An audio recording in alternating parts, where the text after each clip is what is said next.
এটা একটা বিপ্লবী সরকার, সুতরাং তাদের অ্যাক্ট হতে হবে বিপ্লবী। তারা ওই তুয়া করে চলবে, এটা হবে না। সচিবালয় হচ্ছে একটা অত্যন্ত স্পর্শকাতর জায়গা, এবং যেটা হলো নিশ্ছিদ্র একটা এলাকা।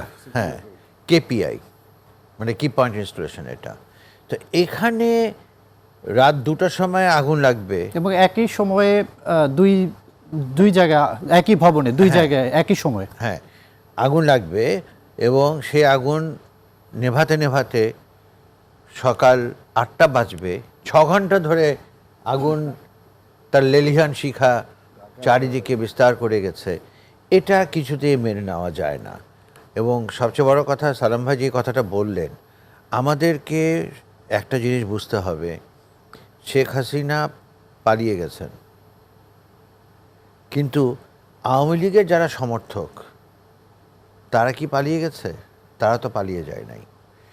এই 17 বছরে 5 স্তর দলীয়করণ করা হয়েছে। আপনারা হয়তো বা প্রথম স্তরের 1-2জনকে নিয়ে নাড়াচাড়া করছেন, but what about the rest?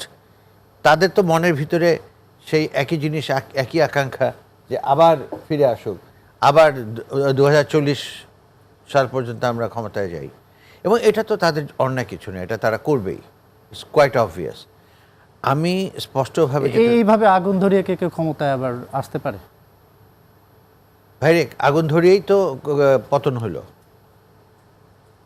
মেট্রোতে আগুন দিয়ে, হ্যাঁ সালাম ভাই কি বলেন, মেট্রোতে আগুন দিয়ে, এক্সপ্রেসওয়েতে আগুন দিয়েই তো ক্ষমতাটা হলো। এটা একটা পার্ট ছিল।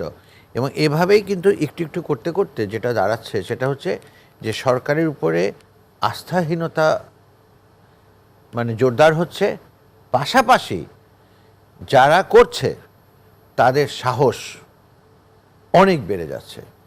এবং এই সাহস বাড়াটা এত ক্ষতিকর আপনি চিন্তা করতে পারবেন না। ছাত্রদের কাছ থেকে আজকে বেশ একটা অভিযোগ দেখলাম যে বেশ নমনীয়তা দেখাচ্ছে সরকার, সেজন্য এই সুযোগটা নিচ্ছে।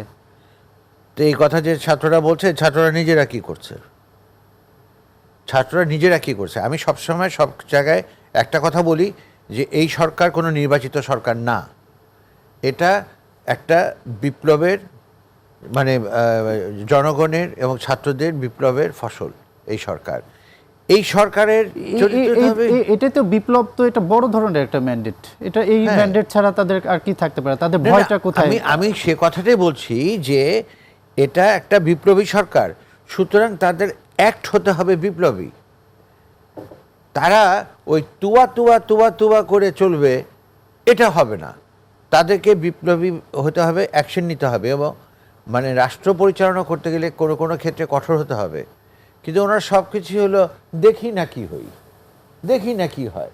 স্যার ভাই বুঝতে পারছেন, দেখি না কি হয়। এই যে এই অ্যাটিচিউডটা চেঞ্জ করতে হবে। আজকে সচিবালয়ে আগুন লেগেছে, 6 ঘন্টা লেগেছে। এটা কেন এই আগুনটা বন্ধ করা যায় নাই আগে? কেন সেটা ফায়ার প্রোটেকশন ছিল না?